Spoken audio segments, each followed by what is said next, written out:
بسم اللہ الرحمن الرحیم۔ امید کرتے ہیں جی آپ تمام لوگ جو ہیں وہ خیریت سے ہوں گے۔ تو آج ہم آپ کے ساتھ شیئر کر رہے ہیں 12ویں کلاس ترجمۃ القرآن۔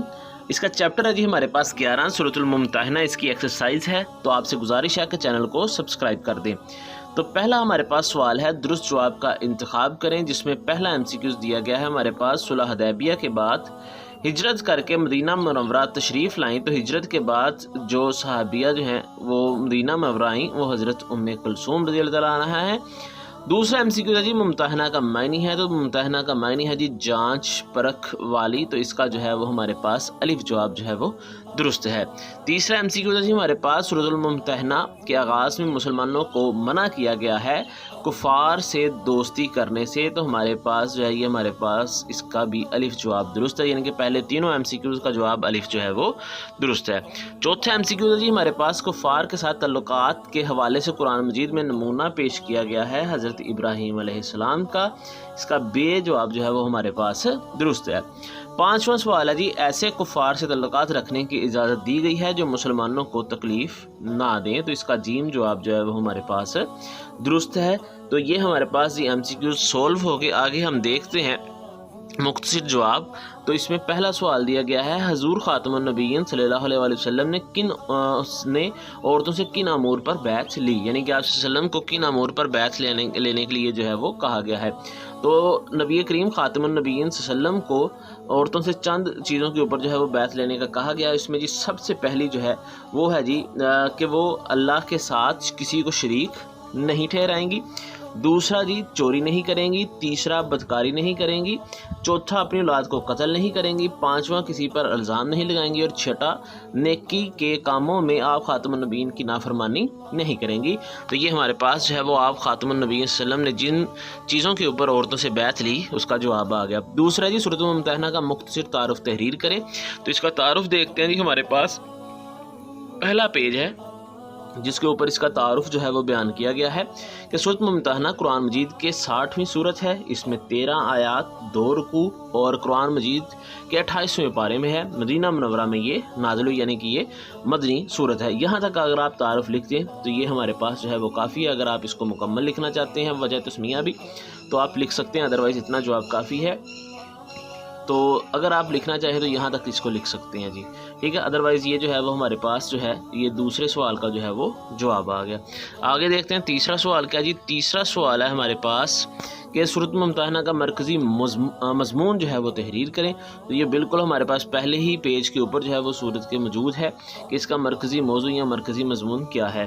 تو سورۃ ممتحنہ میں ایسے کفار سے دوستی اور ذاتی تعلقات کی غرض سے روابط رکھنے کی ممانعت بیان کی گئی ہے جو اسلام دشمنی میں پیش رہتے ہوں، یعنی کہ اسلام کے ساتھ جو ہے وہ اللہ نے جنگ کیے ہوئے ہیں اور مسلمانوں کو جو ہے وہ مسلمانوں کے ساتھ لڑائی میں آتے ہوں، مسلمان کو جو ہے وہ لڑائی میں پیش آتے ہوں۔ تو چوتھا جی ہمارے پاس سوال، سورۃ ممتحنہ کا شان نزول جو ہے وہ تحریر کرے، تو یہ بھی ہمارے پاس جواب جو ہے وہ پہلے ہی پیج کے اوپر ہے کہ جو ہے وہ سورۃ ممتحنہ اس کا شان نزول کیا ہے۔ تو یہ ہمارے پاس جو ہے وہ اس کا پیش خیمہ یہ تھا کہ جی صلح حدیبیہ جو ہے اس کے معاہدے کے بعد مشرکین مکہ میں نے یہ بھی شرط رکھی تھی کہ اگر ہمارا کوئی آدمی آپ کے یہاں مدینہ میں پناہ لے، خواہ وہ آپ کے دین پر ہی کیوں نہ ہو، یعنی کہ مسلمان ہی کیوں نہ ہو، آپ اسے ہمارے حوالے کریں گے۔ نبی کریم خاتم النبیین صلی اللہ علیہ وسلم نے یہ شرط تسلیم کر لی، مدینہ منورہ سے جو بھی آتا نبی کریم خاتم النبیین اسے واپس کر دیتے، خواہ وہ مسلمان ہی کیوں نہ ہوتا۔ ایک مدت میں بعض مومن عورتیں بھی ہجرت کر کے مدینہ مکرمہ سے آئیں۔ ام کلثوم بنت عقبہ ابن ابی معیط رضی اللہ عنہا بھی ان میں سے ہیں، جو اس مدت میں نبی کریم خاتم النبیین صلی اللہ علیہ وسلم کے پاس حاضر ہوئیں۔ وہ اس وقت جوان تھی، ان کے گھر والوں نے نبی کریم خاتم النبیین صلی اللہ علیہ وسلم کی خدمت میں حاضر ہوئے اور آپ کا مطالبہ کیا انہیں واپس کر دیں۔ اس پر اللہ تعالیٰ نے مومن عورتوں کے بارے میں یہ آیت جو ہے وہ نازل کی، جس میں ممتحنہ کا لفظ آیا کہ سورۃ ممتحنہ کی آیت نازل کی، جس کا ترجمہ ہے کہ اے ایمان والو، جب تمہارے پاس کوئی مومن جو ہے وہ عورت آئے، ہجرت کر کے آئے، تو اس کو پرکھ لیا کرو، تو یا اس کو جو ہے وہ جانچ لیا کرو۔ تو یہ جو ہے وہ اس وقت جو ہے وہ ہمارے پاس نازل ہوئی، تو نازل کی جو صلح حدیبیہ کی شرط کی مناسبت سے تھی۔ تو یہ ہمارے پاس جو ہے جی اس کا جواب آ گیا، آپ اس کو جو ہے وہ بیان کر دیں گے۔ آگے جی ہمارے پاس 5واں سوال ہے، سورۃ الممتحنہ میں کفار کے کن 2 گروہوں کا ذکر کیا گیا ہے؟ تو چلیے اس کا جواب دیکھتے ہیں۔ تو اس کا جواب ہے جی ہمارے پاس سورۃ الممتحنہ میں اللہ تعالیٰ نے کفار کے 2 گروہوں میں تقسیم کیا ہے۔ ایک جو ہے جی ہمارے پاس وہ گروہ ہے جو مسلمانوں کے ساتھ لڑائی نہیں کرتے اور انہیں گھروں سے نہیں نکالتے، ایسے کفار کے ساتھ تعلقات رکھنے کی اجازت دی گئی ہے۔ دوسرا گروہ جو ہے جی وہ ہے جو مسلمانوں پر زیادتیاں اور ان سے لڑائیاں کرتے ہیں اور ایسے کفار سے دوستی سے منع کیا گیا ہے۔ یہ ہمارے پاس شارٹ کویسچن نمبر آ گیا جی 5۔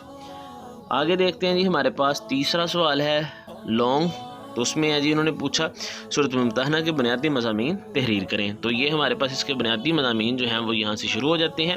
تو یہاں سے ہمارے پاس یہ لانگ سوال شروع ہوتا ہے جی۔ سب سے پہلے ہے جی اس کی ہیڈنگ اللہ تعالیٰ اور اہل ایمان کے دشمنوں سے دوستی منع کرنے کا بیان، پہلی ہیڈنگ آ جائے گی کہ سورۃ الممتحنہ کے آغاز میں مسلمانوں کو اللہ تعالیٰ اور اہل اسلام کے دشمنوں سے دوستی کرنے سے منع کیا گیا ہے کیونکہ انہوں نے حق کا انکار کیا، نبی کریم خاتم النبیین صلی اللہ علیہ وسلم اور اہل ایمان کو اور ان کے گھروں سے نکالا۔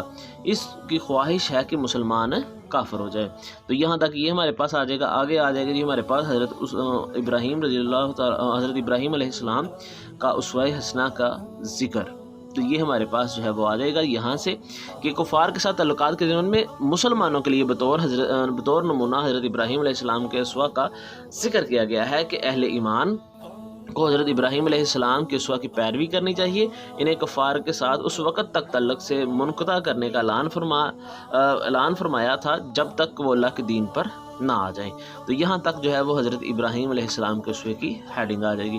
آگے ہم ہیڈنگ دیں گے جی کفار کے 2 گروہ۔ تو اس سورۃ مبارکہ میں اللہ تعالیٰ نے کفار کو 2 گروہوں میں تقسیم فرمایا ہے۔ ایک وہ جو مسلمانوں سے لڑائی نہیں کرتے اور انہیں ان کے گھروں سے نکالتے ہیں، ایسے کفار کے ساتھ تعلقات انہیں ان کے گھروں سے نکالتے ہیں، ایسے کفار کے ساتھ تعلقات رکھنے کی اجازت دی گئی ہے۔ جبکہ دوسرا وہ جو مسلمانوں پر زیادتیاں اور ان سے لڑائیاں کرتے ہیں، ایسے کفار کے ساتھ دوستی کرنے سے منع کیا گیا ہے۔ آگے جی ہمارے پاس مشرکین سے قطع تعلقی میں پیش آنے والے جو ہیں وہ معاملات کا ذکر کہ جب مومن عورتیں ہجرت کر کے مسلمانوں کے پاس آئیں تو ان کی جانچ پر کر لی جائے، اگر وہ مسلمان ہو تو واپس نہ کیا جائے۔ ان کے متعلق دیگر احکام کا بھی بیان کیا گیا ہے۔ لاسٹ پہ جی ہمارے پاس مومن عورتوں سے بیعت لینے کا حکم، آپ خاتم النبیین صلی اللہ علیہ وسلم کو مومن عورتوں سے بیعت لینے کا حکم۔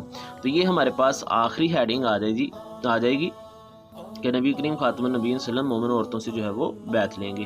اس میں ہم بیان کریں گے جی اس صورت کے آخر میں نبی کریم خاتم النبیین صلی اللہ علیہ وسلم کو ان مومن عورتوں سے چند باتوں پر بیعت لینے کا حکم دیا گیا ہے کہ وہ اللہ تعالیٰ کے ساتھ شریک نہ ٹھہرائیں، کسی کو شریک نہ ٹھہرائیں، چوری نہ کریں، بدکاری نہ کریں، اپنی اولاد کو قتل نہ کریں، کسی پر الزام نہ لگائیں اور نیکی کے کاموں میں آپ خاتم النبیین صلی اللہ علیہ وسلم کی نافرمانی نہیں کریں۔ تو یہ ہمارے پاس جو ہے جی مکمل لانگ کویسچن۔ اگر آپ کو کوئی بھی ایشو آ رہا ہو تو آپ کمنٹ میں ہم سے پوچھ سکتے ہیں۔